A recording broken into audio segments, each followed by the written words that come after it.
고백할까요? 가슴에서 넣고 예수님 안에 나는 행복합니다. 예수님 안에 기적이 일어납니다. 아멘. 어디 안에서? 예수님 안에서 구원받은 하나님의 자녀들, 구원받은 하나님의 거룩한 백성들이 하나님의 은혜 가운데 이 땅의 삶에 하나님이 주신 은혜와 축복을 누리는 삶을 살아가야 될 줄 믿습니다. 그 믿음이 없이는 하나님을 기쁘시게 못하나니 하나님께 나아가는 자는 반드시 그가 계신 것과 그를 찾는 자들에게 상 주심을 믿어야 할지니라. 히브리서 11장 6절이었습니다. 우리의 믿음이 하나님을 감화감동시키는 믿음이 되어야만 합니다. 그러려면 하나님의 뜻을 알아야 돼요. 내 뜻이 아니라 하나님의 뜻을 알아서 그 뜻 아래 순종하는 삶을 살아갈 때 우리는 정말 믿음이 무엇인지를 세상에 드러내며 이 땅의 삶에 하나님의 아름다움을 전하는 삶이 되는 줄 믿습니다. 오늘 제목이 뭐냐면 따라하겠습니다. 믿음과 시선. 믿음과 시선. 믿음으로 무엇을 바라보느냐, 이거를 말씀드리고 싶었어요. 왜냐하면 지난주에 우리 교회에서 지금 이렇게 기도 제목을 다 써서 냈잖아요. 해드렸잖아요, 제가요. 이거를 놓고 이제는 부르짖고 기도하고 이 믿음으로 바라보며 꿈꾸고 소망해야 될 줄 믿습니다. 그래서 이것이 하나님의 뜻으로 우리 교회에 이루어지는 놀라운 역사가 나타나야 될 줄 믿습니다. 사람은요, 자신이 바라보는 방향으로 살아갑니다. 그렇죠? 절망을 바라보면 절망적인 사람이 되고요. 여러분, 상처를 바라보면 상처 속에서 갇혀서 살아갑니다. 그리고 하나님을 바라보는 사람은 믿음이 생깁니다. 같은 상황 속에서도 결과가 다른 이유는 뭘까요? 그거는 대상이 다르기 때문이었어요. 그러므로 우리는 믿음으로 오늘 하나님을 바라보는 삶이 되어야 될 줄 믿습니다. 믿음의 눈을 들어 하나님을 시선을 맞추고 그분을 앞에 무릎을 꿇고 예배하며 주님 나를 바라봐 주옵소서 라는 시선으로 여러분 예배했으면 좋겠습니다. 믿음 있는 우리가 문제를 바라보면 어떻게 될까요? 두려움이 찾아옵니다. 믿음 있는 우리가 환경을 바라보면 우리는 낙심하게 됩니다. 그러나 믿음 있는 우리가 하나님을 바라보면 우리의 삶은 평안해지고 우리의 믿음은 더욱더 견고해진다는 거예요. 민수기 14장에 보면 이스라엘 백성들이 출애굽을 하고 난 후에 가데스바네에 이르러서 모세가 각 지파에서 가장 믿음이 좋은 사람이에요. 여러분 잘 보셔야 돼요. 14장 아무나 뽑지 않았어요. 그 지파에서 가장 믿음이 좋은 대표자 한 사람들을 뽑았습니다. 그래서 12명을 뽑았단 말이에요. 그리고 난 후에 그들을 가나안 땅으로 보내 정탐하고 돌아오게 했어요. 그런데 그들이 돌아와서 하는 말이 10명은 뭐라고 얘기합니까? 우리는 메뚜기 같다라고 얘기했어요. 그리고 또 여호수아, 갈렙 딱 두 사람만은 뭐라고 말했냐? 하나님이 우리와 함께 하시면 능히 그 길을 걸어갈 수 있다라고 얘기했습니다. 여러분, 이들에게 도대체 어떤 차이가 있는 거예요? 믿음이 있는 사람들이었어요. 아무나 뽑지 않았습니다. 그런데 그들이 돌아올 때는 달랐어요. 무엇이? 환경도 같았어요. 바라보는 것도 같았어요. 그런데 도대체 무엇이 달랐냐는 거예요. 믿음으로 하나님을 보는 시선이 달랐다라는 겁니다. 요즘에 제가 가끔 이제 청년들하고 이야기를 하고 우리 교회 청년들도 만나보고 또 나이가 많은 청년들의 이야기도 해보고 여러 가지 이야기를 해보면 뭐라고 얘기하면 이렇게 얘기해요. 앞이 안 보인대요. 그리고 또 뭐라고 그랬냐면 제가 뭘 할지 모르겠대요. 청년이라고 하기는 좀 그렇죠. 결혼도 안 했으니까 나이가 좀 많은 것 뿐이지만 그리고 난 다음에 뭐라 하냐면 내가 취업이 될까요? 내가 이전을 하고 싶은데 목사님 내가 다른 회사에서 이 회사로 옮길 수 있을까요? 말을 합니다.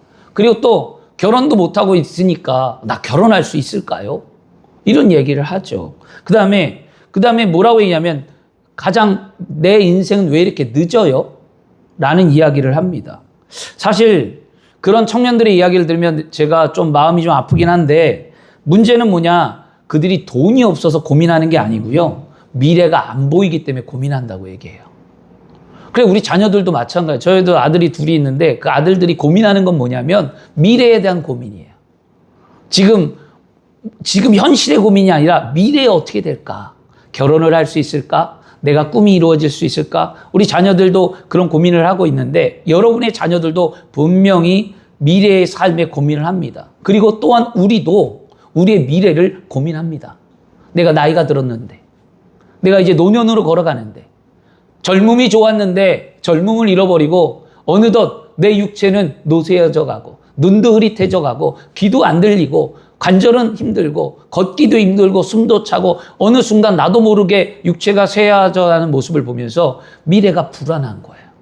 어떻게 살아야 하지? 라는 생각을 합니다. 여러분, 무엇을 바라보느냐는 매우 중요하다는 거였어요. 그래서 또 한 청년이 이렇게 얘기해요. 그 한 청년은 SNS를 굉장히 많이 봐요. 하루에 몇 번, 얼마나 보냐 그랬더니 5시간 정도 본대요. 그래서 내가 너 뭐하러 그렇게 보니? 4-5시간. 평균 그렇대, 평균. 근데 여러분, 이거는요, 그 청년만의 문제가 아니고 여러분의 자녀들도 SNS를 평균 하루에 5시간, 6시간 봅니다. 저도 평균 얼마나 볼까? 내가 봤더니 저도 1시간은 보더라고요. 하루에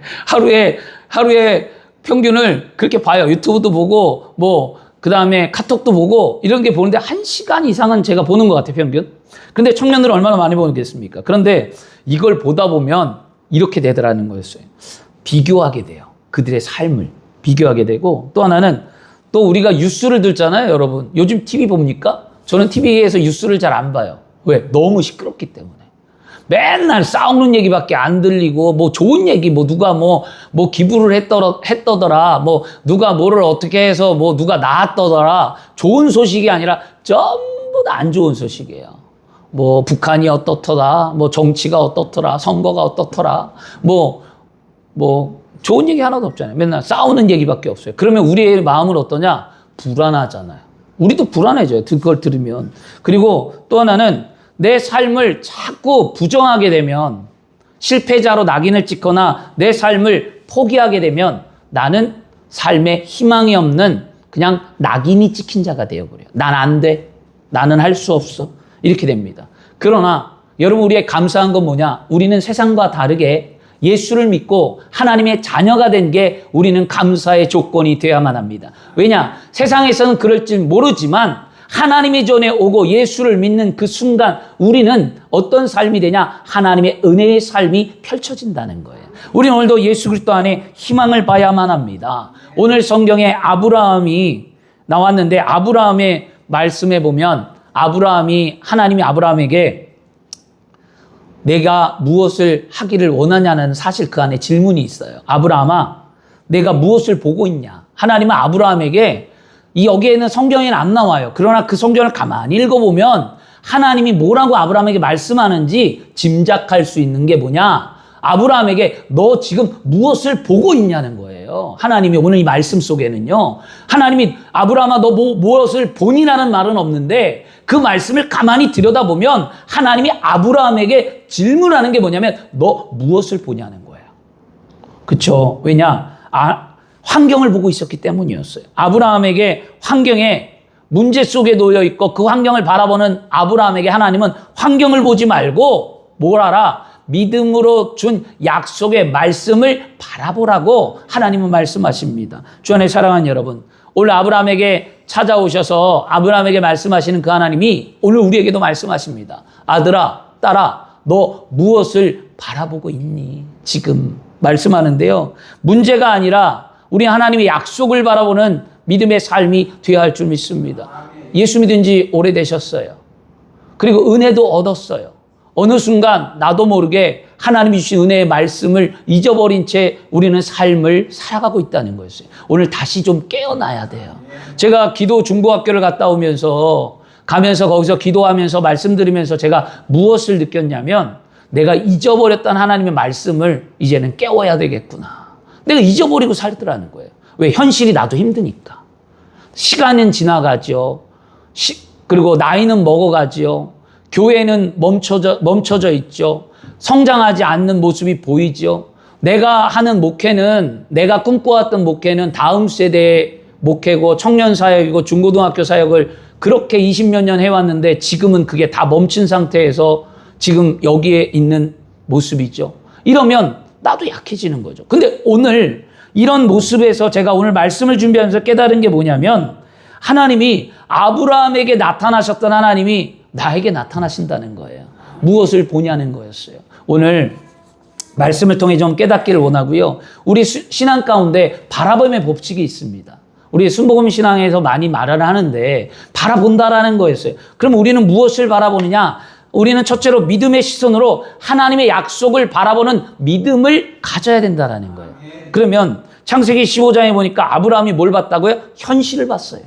그러면서 낙심했어요. 근데 왜 낙심했을까요? 현실이 도대체 아브라함의 현실은 어떠했길래 아브라함이 그렇게 낙심했냐? 아브라함이 하나님은 75세에 하란에서 불렀단 말이에요. 그리고 내가 지시한 땅으로 가라고 그랬어요. 그러니까 아브라함이 75세의 부름을 받아서 하나님이 약속의 땅에 가나안에 갔어요. 그런데 그 약속을 갔는데 분명히 하나님이 복을 준다고 했고 하나님이 자손도 준다고 했고 하나님이 약속한 말씀이 많거든요. 그런데 현실은 시간이 지나도 아무것도 안 이루어졌어요. 그러니까 지금 아브라함의 상태는 뭐냐? 나이가 먹었어요. 10년이 흘러가고요. 약속은 이루어지지 않고요. 그리고 또 아들도 없고요. 시간은 계속 멈춘 게 아니라 흘러가고요. 그러니까 하나님께 말하잖아요. 아브라함이. 주님, 제게 무엇을 주길 원합니까? 이게 뭐냐면 사실 불평한 거예요. 야, 하나님 나 뭘 주길 원하는 거예요? 왜 안 주냐는 거예요. 기다렸는데 내가 불안한데 내 삶은 힘든데 왜 하나님의 약속의 말씀이 안 이루어집니까? 하나님 언제까지 기다려야 됩니까? 라는 사실 아브라함의 질문이었습니다. 우리는 어떻습니까? 우리도 그렇잖아요. 기도했는데 변화가 없어요. 언제까지 기도해야 되냐고요. 믿음으로 살았는데 상황은 늘 똑같아요. 변해야 되는데 변하지 않잖아요. 그리고 내가 예전부터 예수를 믿고 구원을 받아 지금까지 평생 하나님 앞에 약속의 말씀을 믿고 기도했는데 응답이 없어요. 그리고 갈 길이 보이지 않고 막막하고 삶이 너무 힘들어요. 그러면 우리도 아브라함 같은 현실을 속에서 아브라함처럼 현실을 바라보며 낙심할 수 있다는 거예요. 여러분 믿음이 있다고 해서 낙심하지 않습니다. 믿음이 있다고 해서 다 잘 가지 않습니다. 근데 우리는 착각해요. 믿음 있는 사람이 왜 그러니?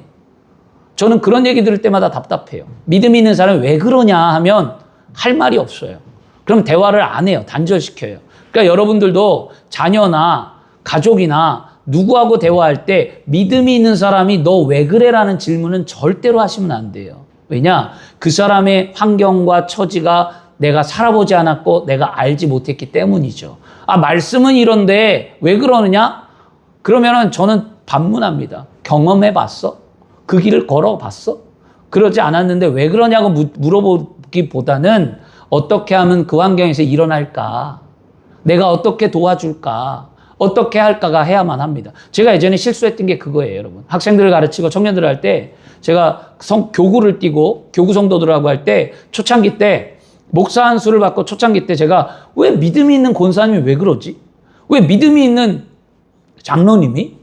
믿음이 있는 지구역장이 도대체 왜 그러는 거야? 왜 안 나와?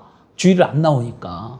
그 다음에 리더자라고 얘기하는 청년들, 회장들이나 찬양팀이나 뭐 학생들이 믿음이 있고 맨날 눈물로 기도하고 볼 때는 정말 뭐 하나님을 만난 애들 같고 막 기도하고 찬양할 때는 임재가 임하고 올라온 것 같은데 왜 그러냐는 거예요. 저는 야단을 쳤어요. 도대체 너 왜 그러냐 너 믿음 있는 거 맞냐? 그렇게 얘기했습니다. 어떻게 됐을 것 같으세요? 시험 들었어요. 그때는 몰랐어요. 시간이 지난 후에 깨달아지는 게 뭐냐? 믿음이 있다고 해도 넘어지는구나. 그러면 넘어지는 그들에게 내가 어떻게 해야 할까? 말씀을 가르쳐주고 말씀을 통해 그들을 일어나게 하는 게 내 사명인가? 아니면 그들을 말씀을 가르쳐주고 그들 옆에서 내가 버팀목이 되어줘야 하는가? 우리 신앙인들은요, 가르치는 거에 너무 여러분 현연하지 말고요. 어떻게 하냐? 같이 함께 도와줘야만 합니다. 우리 교회 표가 분명히 있잖아요. 행복한 구원의 기쁨을 어떻게 하라는 거예요? 예수 그리스도 안에서 함께 지어져 가라는 거예요. 함께. 여러분 동역자와 함께 가는 거예요. 여러분이 그 함께가 내가 누군가의 버팀목이 되어주고 내가 가정의 버팀목이 되어주고 교회의 버팀목이 되어지고 여러분 하나님의 나라를 세우는데 버팀목이 되어지는 하나님의 사람들이 되는 줄 믿습니다. 그런 믿음이 돼야만 합니다. 아브라함은요, 하나님이 이런 낙심한 아브라함에게 하나님은 어떻게 했냐? 5절에 보니까 그를 이끌고 밖으로 나갔대요. 밖으로 나가서 하나님의 참 놀라운 일을 하는데 뭐하냐? 하늘을 보래요. 하늘을 보라고 얘기합니다. 여러분, 하나님은요, 아브라함에게 문제에 대해서 설명하지 않았어요. 하나님 왜 자녀가 없어요? 하나님 언제까지 기다려야 돼요? 하나님 어떻게 할까요? 그런 아브라함의 질문에 하나님이 그래 곧 줄게, 그래 이렇게 해라, 내가 너와 함께 할게, 기다려라, 그런 말씀한 게 아니라 아브라함을 끌고 밖으로 나가서 그냥 하늘을 보라고 했습니다. 설명이 없어요. 여러분, 믿음을 착각하지 마세요. 하나님이 하나부터 열까지 나에게 다 설명해 줄 것처럼, 하나부터 열까지 하나님이 다 나를 인도해 줄 것처럼 생각하지 마시고요. 그냥 말씀 아래 순종하는 것, 하나님이 하라면 하고 가라면 가고 믿으라면 믿고, 그런 신앙인이 돼야 믿음이 자라는 거예요. 아브라함은 그냥 나가서 보라고 하니까 아브라함은 나가서 하늘을 봅니다. 하늘을 보는 그 순간에 아브라함의 낙심했던 마음이 변화되었단 말이에요. 오늘 그런 믿음이 되어야만 합니다. 이건 뭘까요? 뭐가 바뀐 거예요? 시선을 통해 믿음이 바뀐 거예요. 아브라함은 천막에서 자기 집에 천막에 누워서 천막만 봤어요. 자기 집의 지붕만 봤어요. 그런데 하나님은 그런 시선에서 아브라함을 밖으로 끄집어내서 하늘을 보라고 했다라는 거예요. 여러분이 주어진 환경의 시선에서 믿음의 눈을 갖고 하나님이 주신 삶을 보기를 원합니다. 그렇죠? 하나님은 낙심한 사람을 그냥 내버려 두지 않아요. 문제 속에 갇혀있는 사람을 밖으로 끌어내시는 하나님. 아브라함이 보던 것은 장막 뭐라고요? 천장이었지만 하나님은 그를 끌어내 하늘을 보게 하셨습니다. 오늘 하나님이 여러분을 보게 하신다는 거예요. 그것에 보여지는 하나님의 말씀을 통해 보기를 원합니다. 독수리가 폭풍이 오면 둥지에 숨지 않아요. 독수리는 절대로요. 뭡니까? 폭풍 위로 올라가 버리죠. 왜? 구름 위에는 비가 오지 않기 때문입니다. 그리고 거기에는 햇빛이 찬란하게 비치기 때문입니다. 여러분, 믿음도 현실을 부정하라는 게 아니에요. 믿음을 잘못 받아들이면 현실을 인정하지 않아요. 현실을 인정하지 않는 것은 믿음이라고 하면 안 돼요. 이거는 샤머니즘이에요. 우리 그런 믿음 가지면 안 됩니다. 뭐라 그랬어요? 아프면 아픈 거예요. 힘들면 힘든 거예요. 문제라면 문제가 있는 거예요. 그걸 인정하고 그 인정하는 가운데에 어떻게 하나님이 역사하는 믿음을 가져야지, 나 안 아파요, 나 문제 없어요, 나 뭐예요. 긍정으로 말한다고 해갖고 자신의 현실을 인정하지 않는 사람들이 있거든요. 믿음이 있는 사람들이. 여러분 그렇게 하시면 안 됩니다. 여러분 환경을 인정해야 돼요. 지금 그대로 인정한 가운데 하나님을 보셔야 될 줄 믿습니다. 여러분 여기서 하나님이 아브라함을 이끌어서 밖으로 나가서 아브라함에게 하늘을 보라고 할 때, 그 하늘을 보았을 때 아브라함이 뭘 보았다고요? 별을 보았다고 했잖아요. 근데 여기서 여러분 중요한 건 뭐냐? 별을 본 것이 중요한 게 아니고요. 뭐냐? 하나님은 아브라함을 통해 별을 바라보고 아브라함이 하나님의 약속을 믿었던 게 중요한 거예요. 별을 바라본 것이 중요한 게 아니고, 별을 바라보게 하신 하나님이 그 속에 약속의 말씀을 주셨기 때문에 아브라함은 뭐라 그러냐? 그것을 바라보고 믿었기에 하나님이 아브라함을 의로 여겼더라. 여러분 하나님의 말씀을 믿는 자가 되어야 될 줄 믿습니다. 우리의 믿음의 삶에 당장 변화가 보이지 않아도 하나님의 약속은 땅속에 심겨진 씨앗과 같아서 우리는 결과보다 분명히 말씀하시는 하나님의 약속을 바라보는 삶이 되어야 될 줄 믿습니다. 시선이 분명해야 돼요. 바라보는 시선, 믿음으로 보는 것, 이거 중요하거든요. 여러분 베드로가 갈릴리 호숫가에서 예수님을 만나거든요. 배 위에서. 근데 이제 갈릴리 폭풍이 막 불어요. 근데 베드로가 갈릴리 호수 가운데서 하얀 물체가 볼 때, 갈릴리 호수는요, 하얀 물체가 보이면 유령이라고 그랬어요, 그 당시에. 그리고 그 유령을 본 사람은 다 갈릴리 호수에 빠져 죽는다라는 그런 이야기들이 많이 퍼져 있었습니다. 그런데 그때 하얀 물체를 이 베드로의 배에 탄 사람들이 다 보았어요. 그럼 뭐예요? 이젠 끝난 거예요. 유령봤으니까 죽어요. 얼마나 두렵겠어요. 그런데 베드로는요, 누구냐고 묻죠. 그리고 예수님이라는 걸 알아요. 그리고 그 풍랑 가운데 예수님을 바라보고 베드로는 뛰어들어가죠. 그리고 무리를 걷습니다. 그런데 무리를 걷다가 베드로는 물에 빠져요. 그러면 여러분, 똑같은 환경 속에 무엇이 달라진 거죠? 시선이 달라진 거예요. 예수님을 바라볼 때는 똑같은 환경에서 무리를 걸었지만 예수님을 바라보지 않고 그의 눈의 시선이 현실을 바라보고 환경을 바라보고 바람을 바라보고 파도를 바라보며 빠졌어요. 여러분, 우리의 시선이 흔들리지 않아야만 합니다. 상황은 똑같습니다. 바뀐 거는 베드로의 시선이었습니다. 우리가 믿음으로 살아가는 우리의 삶의 상황은 똑같아요. 그러나 이 상황 속에서 하나님을 바라보는 삶이 되기를 원합니다. 그러면 우리는 우리의 시선이 무엇을 바라보고 있냐는 거예요, 지금. 질병을 바라보고 계십니까? 아니면 경제적인 문제를 바라보고 계십니까? 자녀의 문제입니까? 아니면 취업의 문제입니까? 아니면 여러분 공부하는 자녀들의 성적의 문제입니까? 여러분, 우리는 하나님의 말씀을 바라봐야 될 줄 믿습니다. 바라보는 것은 결국 뭘 만드냐? 믿음을 만든다는 거예요. 하나님의 약속의 말씀을 바라보고 믿는다면 문제보다 하나님을 바라보기를 소망합니다. 하나님의 약속의 말씀을 바라보고 믿는다면 오늘 현실보다 하나님의 약속의 말씀을 바라보기를 소망합니다. 이사야 40장 31절에 오직 야훼를 앙망하는 자는 뭐한다? 새 힘을 얻으리라. 오늘도 하나님이 주신 새 힘이 우리 믿음으로 고백하고 믿음으로 바라보는 내 삶 가운데 나타나야 될 줄 믿습니다. 두 번째 뭐냐면요. 그러면 우리가 바라보는 것이 이 땅의 삶의 중요한 건 뭐냐? 우리는 십자가를 바라봐야 될 줄 믿습니다. 우리가 십자가를 바라볼 때 우리의 믿음이 어떻게 하냐? 더욱더 강해진다는 거예요.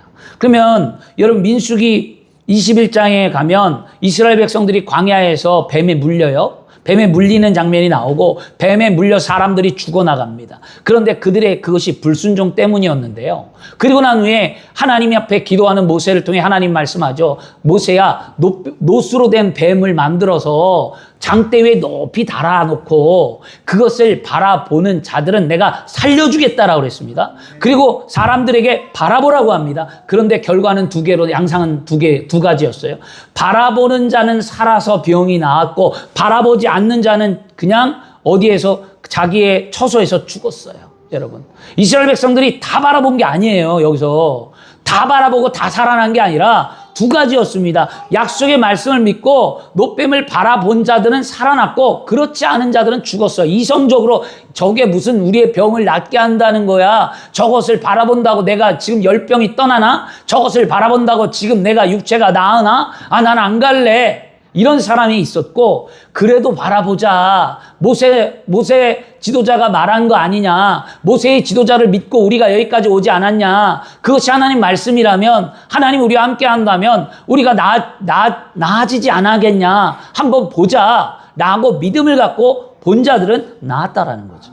오늘 여러분, 그리고 성경은 말합니다. 그 민수기의 이 사건을 요한복음에 가면 요한복음 3장 14절에 예수님이 말씀하셨어요. 뭐라고 하냐면 모세가 광야에서 뱀을 든 것 같이 인자도 들려야 하리니 이는 저를 믿는 자마다 영생을 얻게 하려 하심이라 말씀합니다. 이 광야에 모세가 만든 놋뱀의 사건은 예수 그리스도의 십자가의 사건을 예표해 놓은 거였어요. 그래서 예수님이 친히 말씀하셨습니다. 그 놋뱀을 바라본 자들이 산 것처럼 내가 십자가에 못 박혀서 십자가에 높이 들려질 때 예수를 바라보는 자가 산다는 거예요. 그럼 오늘날 우리의 믿음은 예수 그리스도를 바라보면서 살아나는 줄 믿습니다. 이게 우리의 믿음이잖아요. 이스라엘 백성들에게 하나님이 말씀하셨어요. 바라보라고. 그리고 바라보는 자에게 살려주었어요. 한 어린아이가 물에 빠졌어요. 어린아이가 물에 빠졌는데 이 아이가 수영도 할 줄 알아요. 그런데 너무 깊은 곳에 빠졌습니다. 그러니까 이 강물은 흘러가고 그 깊은 곳에 빠진 아이가 수영을 해서 나오려고 해도 나올 수가 없는 거예요. 그때 구조자가 그 강물로 뛰어들어갑니다. 그리고 구조자가 말하기를 아이야, 나만 바라봐. 아이야, 여길 바라봐. 알았지? 내가 갈게. 라고 말하고 구조자가 아이 곁으로 갑니다. 아이는 딴 곳을 보지 않았어요. 구조자가 나에게 오는 것만 바라봤습니다. 그리고 난 다음에 구조자가 손을 내밀을 때 그 아이가 구조자의 손을 잡았습니다. 그리고 그 아이는 생명을 살아냈습니다. 여러분, 이것은 바로 구원의 진리입니다. 우리가 잘해서 구원을 받은 것이 아니에요. 우리가 믿음으로, 우리의 구원은 믿음으로 우리가 예수 그리스도의 십자가를 바라보았기 때문에 하나님의 은혜로 우리가 구원을 받았다라는 거예요. 그 구원의 감격으로 회복하고 믿음의 삶을 사시길 바랍니다. 히브리서 12장 2절에 믿음의 주여 온전케 하시는 예수를 바라보라. 예수를 바라보는 삶이 되어야만 합니다. 주 안에 사랑하는 여러분, 십자가를 바라보면요, 실패도 다시 일어날 수 있어요. 십자가를 바라보면 비교가 안 돼요. 십자가를 바라보면 사람의 눈치를 덜 보게 됩니다. 십자가를 바라보면 하나님의 그 크신 은혜와 사랑이 내 안에 충만해집니다. 그러므로 우리가 여러분 실패해도 십자가에 달리신 예수님은 우리를 절대로 포기하지 않습니다. 우리가 죄를 지어도 십자가에 달리신 예수님은 우리를 결코 외면하거나 버리지 않으십니다. 여러분, 그거예요. 폭풍우가 막 몰아쳐요. 바다 위에 폭풍우가 몰아칠 때 등대가 있잖아요. 바다 한가운데 등대가 이제 항구 쪽에 가면 등대가 있는데 등대의 빛이 폭풍우 속에 있는 그 배를 움직이진 않아요. 등대의 빛이 움직이진 않지만 그 폭풍우 속에 있는 배가 등대의 불빛을 바라보고 여러분 항해를 한다라는 거예요. 여러분, 우리 착각하면 안 돼요. 믿음을 하나님이 나를 일으켜 주겠지. 하나님이 나를 인도해 주겠지. 하나님이 길을 열어줄 거야. 하나님이 뭐 할 거야 라고 생각을 합니다. 틀린 얘기는 아니에요. 그러나 우리가 중요한 건 뭐냐면 하나님이 나를 인도해 주는 것도 맞는데 더 중요한 건 뭐냐면 하나님을 우리가 바라보고 그 바라본 목적지를 향해 우리가 걸어가는 거예요. 여러분, 그것이 하나님이 우리를 인도해 주는 거지. 나를 가만히 있는데 하나님이 나에게 탁, 야, 일로 와. 야, 이리 와. 이거 옮겨주는 거 아니에요. 여러분, 우리 이렇게 생각한다고요, 믿음을요. 들어다 옮겨주고 뭐 한다고 하는데 그게 아니라 우리가 바라볼 때, 우리가 그것을 향해 걸어갈 때 믿음이라는 것을 주고 그 믿음을 견고하게 하시며 그 빛을 바라보며 갈 수 있게 하나님의 방향을 정해주고 그 방향을 볼 수 있게 하고 우리의 믿음을 붙들어 주신 하나님.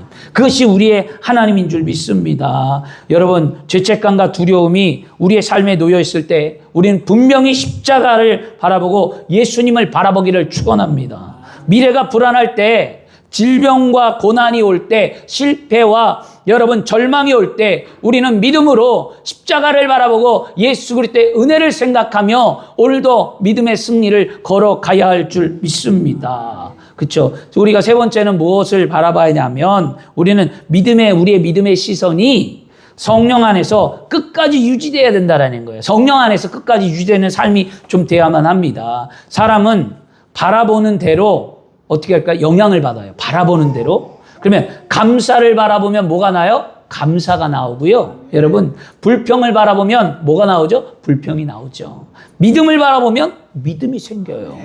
두려움을 바라보면 두려움이 생깁니다. 이스라엘 백성들을 광야에서 뭐 했어요? 원망했습니다. 결국 그들은 다 광야에서 무너졌습니다. 오늘 말씀에 아브라함은 현실을 바라보고 뭐 했다고요? 낙심했어요. 그런데 믿음으로 뭐 했어요? 하늘의 별을 바라봤어요. 믿음으로 하나님의 약속의 말씀을 바라봤어요. 그리고 믿음으로 아브라함은 바라보기만 한 것뿐만이 아니라 그의 시선이 이제 하나님을 바라보는 그의 눈이 이제는 흔들리지 않았다라는 거예요. 이 이후에 아브라함은 뭐 했습니까? 날마다 하나님께 예배하며 하나님의 은혜를 구하고 하나님의 뜻을 찾는 믿음의 삶이 되었다라는 거죠. 그래서 여러분, 훗날 아브라함은 누구를 낳습니까? 하나님의 약속의 말씀대로 이삭을 낳고 이삭은 야곱을 낳고 야곱은 12아들을 낳고 그 12아들은 12지파를 만들어서 하나님의 약속이 마침내 이루어져서 별과 같이 헤아릴 수 없는 수많은 자손이 되고 번성하며 복을 받았습니다. 그런데 여러분, 아브라함이 하나님의 약속의 말씀을 이룰 수 있었던 이유가 여러분, 믿음으로 하나님께 시선을 고정하고 믿음으로 하나님의 약속의 말씀을 믿었는데 한 가지 더 한 게 있었어요. 뭐냐? 따라하겠습니다. 믿음으로 고백하자. 아멘. 입술로 시인하는 것, 이게 굉장히 또 중요한 한 가지인데요. 별과 같은 많은 자손이 된 게 뭐냐? 아브라함이 어떻게 시인했습니까? 창세기 17장에 보면 아브라함이 하나님의 약속을 받은 후에 아브라함이 어떻게 했냐면 자신의 이름을 바꿔버렸어요. 뭐라고 바꿨냐? 아브라함에서 아브라함으로 바꿨는데, 아브라함은 뭐냐? 열국의 아버지였고요. 아내는 사레에서 사라로 바꿨는데 그것은 열국의 어머니라는 이름이었어요. 자, 자녀가 태어나지도 않았어요. 근데 열국이래요. 굉장히 꿈이 크죠?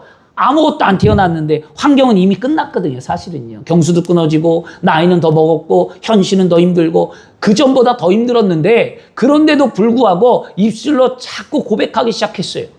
나는 열국의 아비야, 열국의 어머니야. 얼마나 이게 코미디인지 아시겠습니까?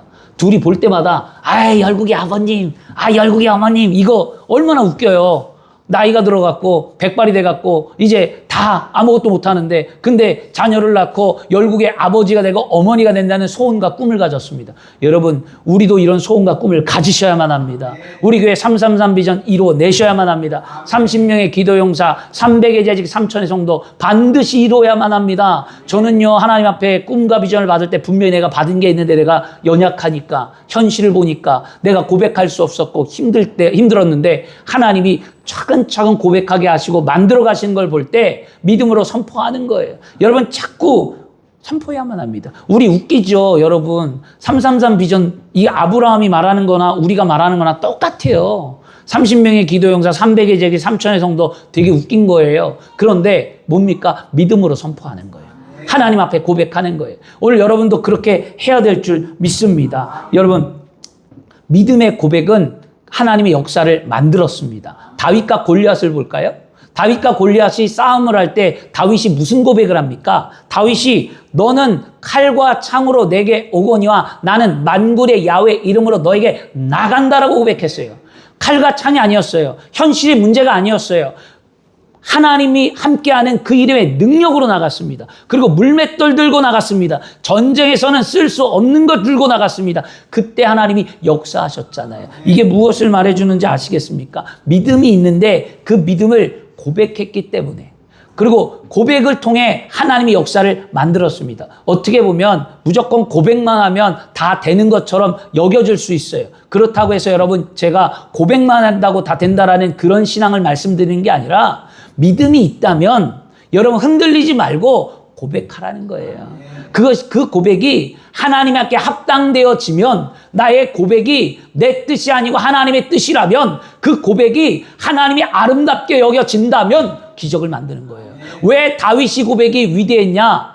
다윗이 고백이 하나님에게 너무나 아름다웠기 때문이었어요. 누구나 고백할 수 있어요. 나는 만군의 칼과 창으로 한다는 만군의 이름을 간다라고 고백하고 누구도 나갈 수 있었지만 왜 다윗이냐는 거예요. 다윗은 하나님께 마음이 합했기 때문이었어요. 하나님의 뜻을 알았기 때문입니다. 그러면 아무나 고백한다고 되는 게 아니라 평상시에 믿음의 삶을 살고 하나님을 의지하며 믿음으로 잘 살아오는 그들이 고백할 때 기적이 나타나는 거예요. 아무나 고백한다고 나타나는 게 아니잖아요. 우리는 믿음의 삶을 살아가는 여러분들이 믿음이 흔들리지 말고 하나님의 약속의 말씀을 믿고 입술로 시인하고 고백해야 될 줄 믿습니다. 믿음은 들음에서 나고 들음은 그리스도의 말씀으로 말미암다 그랬잖아요. 하나님의 약속의 말씀을 믿는 삶이 되어야 될 줄 믿습니다. 그런데 여러분, 우리가 고백을 할 때 어떤 일이 일어나냐? 우리에게 하나님이 찾아오신다는 거예요.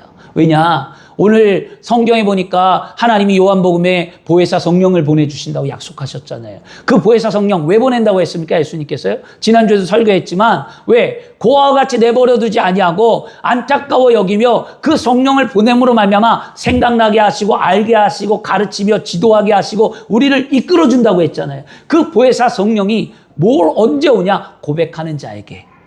하나님의 이름을 높이고 믿음의 고백을 하고 십자가를 바라보고 하나님 앞에 믿음의 고백을 드릴 때 오는 거예요. 그래서 우리는 고백할 때 성령님을 환영하고 인정하고 의지하고 모셔드리는 거죠. 그리고 그 성령님을 내 안에 내주 충만 역사 교통하게 해달라고 기도하는 거죠. 그 성령이 나에게 임재해 주면 그 보혜사 성령으로 우리는 놀라운 일을 감당할 수 있게 되는 줄 믿습니다. 성령님은 낙심할 때 뭐가 돼요? 위로자가 되시고요. 성령님은 포기할 때 나를 붙들어 주시고요. 성령님은 넘어질 때 나를 일으켜 세워줍니다. 등산하다가 여러분 길을 잃으면 가장 위험한 것은 어둠이 아니에요. 등산하다가 길을 잃을 때 사람들이 깜깜하니까 어두워지니까 힘들다라고 얘기했는데 어둠이 등산의 문제가 아니라 등산의 가장 위험한 건 뭐냐? 방향을 잃어버렸기 때문이었어요. 그렇죠? 작은 나침반이 있어도 사람은 어둠 속에서 살 수 있어요. 등산에서 내려옵니다. 그런데 여러분 길을 잃으면 내려오지 못해요. 성령님은 바로 이와 같이 우리가 천국을 가는 그 시간 동안에 우리에게 나침반이 되어주셔서 우리가 이 땅을 살아가며 길을 잃지 않도록 하나님의 은혜 속에 그것을 믿음으로 걸어가게 만드시는 분인 줄 믿습니다. 그러므로 우리는 혼자가 아니므로 믿음으로 고백하며 나와 함께 하시는 그 성령의 은혜를 오늘 고백하고 그 은혜 속에 삶을 살길 바랍니다. 오늘 말씀을 듣고 계신 여러분, 주 안에 사랑하는 여러분, 우리는 매일매일 선택해야 돼요. 지금 어떤 선택을 하겠습니까? 말씀을 듣고 여러분 원망을 바라볼 것이에요? 아니면 창조주 하나님 앞에 감사를 바라볼 것입니까? 여러분 우리 실패를 바라볼 건가요? 아니면 십자가에서 돌아가신 예수 그리스도를 바라보며 나에게 주신 하나님의 은혜의 가능성을 보겠습니까? 여러분 환경을 바라보겠습니까? 아니면 보혜사 성령님이 나에게 약속하신 그 은혜의 말씀을 따라 믿음의 삶을 바라보며 삶을 살아가시겠습니까? 믿음은요 없는 것을 상상하는 것이 아니라 하나님께서 하시는 일을 기대하는 거예요. 믿음이 없는 게 아니라 하나님이 행하신 일을 기대하는 거예요. 오늘 말씀 마치겠습니다. 시편 121편 1절과 2절에 말씀합니다. 내가 산을 향하여 눈을 들리라.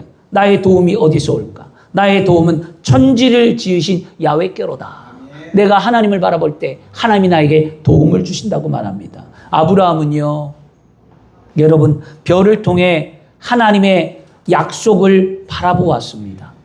이스라엘 백성들은요, 놋뱀을 통해 구원을 얻었습니다. 우리는 오늘 이 시간 십자가의 은혜를 바라보고 구원을 받은 하나님 백성이 되어서 하나님의 섭리와 뜻 아래 이 땅의 삶에 주어진 사명을 감당하는 거룩한 그리스도인이 되어야 할 줄 믿습니다. 주 안에 사랑하는 여러분, 문제를 바라보면 문제는 당연히 커져요. 그러나 하나님을 바라보면 문제 속에서 능히 그것을 이기고 나갈 수 있는 믿음이 자라나는 줄 믿습니다. 이것이 성경이 말하는 바람의 법칙의 믿음이었습니다. 바람의 법칙의 핵심은 원하는 것을 상상하는 게 아니에요. 내가 원하고 내가 바라고 내가 꿈꾸는 것이 아니라 하나님이 원하고 하나님이 바라고 하나님이 꿈꾸는 것을 약속의 말씀을 믿는 게 바라보는 거예요. 여러분, 그리고 바람의 법칙은요, 하나님의 약속을 믿음으로 바라보고 입술로 시인할 때 능력이 나타나는 거예요. 그리고 그 입술로 시인하는 우리에게 포기하지 아니하고 인내하지 아니하며 그 길을 걸어갈 수 있는 하나님의 영인 성령이 우리에게 임재할 때 나의 삶은 행복해지고 아름다워지며 복된 그리스도의 삶이 되는 줄 믿습니다. 주 안에 사랑하는 여러분, 세상은 흔들려도 하나님은 흔들리지 않습니다. 환경은 변해도 하나님의 말씀은 절대로 변하지 않습니다. 오늘 말씀은 우리에게 분명히 교훈해 줍니다. 오늘 우리는 시선이 지금 어디를 향하고 있는지 점검해 봐야 돼요. 나의 시선이 어디를 향하고 있는가? 내가 혹시 잊어버리진 않았는가? 사람은 환경보다, 믿음의 사람은요, 환경보다 하나님을 바라보는 거예요. 믿음의 사람은 문제보다 하나님의 약속의 말씀을 바라보는 거예요. 믿음의 사람은 두려움보다 십자가를 바라보고 그 은혜를 생각하는 사람입니다. 십자가를 생각하면 주일날 빠지겠어요? 십자가를 생각하면 하나님께 충성봉사 안 하겠습니까? 십자가의 은혜가 사라졌기 때문이었어요. 구원의 감격이 사라졌기 때문이었어요. 오늘 다시 회복되어지기를 원합니다. 오늘 믿음의 시선을 고정하십시오. 누구에게? 나를 창조하신 그 하나님 앞에. 나에게 하늘을 보라고 말씀하신 그 하나님 앞에. 나 아들아 딸아 무엇을 보냐고 질문하신 그 하나님 앞에 내가 하나님께 시선을 고정하고 주님, 내가 주님을 바라봅니다. 내가 하나님만을 바라봅니다. 고백하시길 바라고요. 그리고 우리는 구원을 베푸신 십자가의 은혜만큼은 절대로 잊어버리면 안 됩니다. 왜 냉랭해질까요? 왜 예배가 냉랭해지고 왜 삶이 힘들고 믿음에서 멀어질까요? 구원의 감격을 잃어버렸기 때문이에요. 십자가가 내 삶에서 사라졌기 때문입니다. 내 안에 내가 산 것이 아니라 주님이 살아야 되는데 내 안에 내가 살아났기 때문이었어요. 오늘 십자가 은혜로 다시 회복되기를 원하고요. 그리고 막막한 현실 앞에 좀 알게 해달라고. 보혜사 성령님, 나에게 좀 길을 보여달라고. 하나님이 살아계시다면 보혜사 성령의 은혜로 하나님을 알게 해달라고 간절히 성령 앞에 바라보고 기도하셔서 삶의 문제가 해결되고 여러분의 인생이 아름다워지며 이 땅의 삶에 진짜 그리스도인 되어서 행복한 삶을 살기를 그리스도인으로 축원합니다. 그래야 하나님의 나라가 세워지는 거예요. 오늘 우리 하나님의 나라를 세우는 일꾼으로 부름받았습니다. 오늘 내가 바라보는 시선을 통해 하나님의 영광이 나타나는 복된 삶이 되기를 그리스도인으로 축원합니다. 기도하겠습니다. 좋으신 아버지 하나님 감사합니다.